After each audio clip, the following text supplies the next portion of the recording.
শ্রমিক লাহিড়িরা 3 বার 4 বার করে জিতে এই লোকসভার মানুষকে নিপীড়িত বঞ্চিত করে রেখেছে।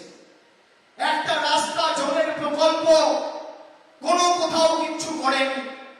একটা রাস্তায় একটা খুঁটি পুঁটে যারা 10 ওয়াটের বাল্ব লাগানো কোনোদিন ক্ষমতা দেখায়নি। একটা সাবমার্সিবল টিউবওয়েল লাগায়নি। একটা স্কুলের পরিকাঠামোগত উন্নয়ন করেনি। 100 মিটার পাকা রাস্তা করেনি।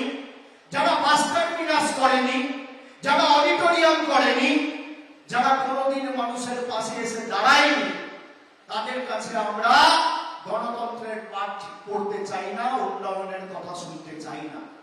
আপনারা বলুন তো, এই বিষ্ণুপুর 1 নম্বর ব্লকে আমগাছিয়া, জুলপিয়া, পানাকুয়া, কুলেরদারি, ভান্ডারিয়া কিভাবে সিপিএম ভোট করত? 2009 এর আগে একটা তৃণমূলের পতাকা লাগালে আমাদের কর্মীদের বাড়িতে গিয়ে মেরে আসত। চমকে ধমকে খালি বোমাবাজি, বন্দুক, রাহাজানি, গুন্ডামি, মস্তানি। সেখান থেকে আজকে প্রত্যেকটা ডায়মন্ড হারবারের মায়েদের আমরা লক্ষ্মীর ভান্ডার দিয়েছি। প্রত্যেকটা 60 ঊর্ধ্বে মানুষ ভারতবর্ষে কেউ করতে পারেনি। ডায়মন্ড হারবারে যত 60 ঊর্ধ্ব মানুষ রয়েছে, বয়স্ক প্রবীণ নাগরিকেরা সবাইকে শ্রদ্ধার গতি 1000 টাকা করে প্রত্যেক মাসে আমরা আর্থিক সাহায্য সহযোগিতা করে পাশে দাঁড়িয়েছি।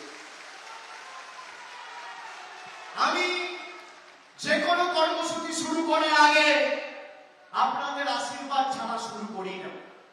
আমি যখন শ্রদ্ধার্ঘ্য করবো বলে ঠিক করেছিলাম, এই পৈলান দৌলতপুর যুব সংঘের মাঠ থেকে আমরা সভা করে সেদিনকে ঘোষণা করেছিলাম যে 7 দিনের মধ্যে 1 তারিখ বলেছিলাম, 7 তারিখের মধ্যে আমরা 7 তারিখ সভা করে 10 তারিখের মধ্যে সবার অ্যাকাউন্টে টাকা পৌঁছে দিয়েছি। আমি বলেছিলাম কেন্দ্র সরকার টাকা দেবে না, আর রাজ্য সরকার যদি দিতে দেরিও করে আপনারা আমার উপর ভরসা রাখুন, আমি 1 তারিখ থেকে ব্যবস্থা করব। আপনারা জানুয়ারি মাসে বার্ধক্য ভাতা পেয়েছেন, ফেব্রুয়ারি মাসে পেয়েছেন, মার্চ মাসে পেয়েছেন, এপ্রিল মাসে পেয়েছেন, মে মাসে পেয়েছেন, জুন মাসে পাবেন, জুলাই মাসে পাবেন, আগস্ট মাসে পাবেন। আপনারা যতদিন এখানে তৃণমূলের প্রতিনিধিকে সমর্থন করবেন, যতদিন আমাদের কর্মীরা আপনাদের সেবায় নিজেকে নিয়োজিত করে কাজ করার সুযোগ পাবে, ততদিন এই প্রকল্পগুলো কেউ বন্ধ করতে পারবে না। মাসের 1ম তারিখে আপনারা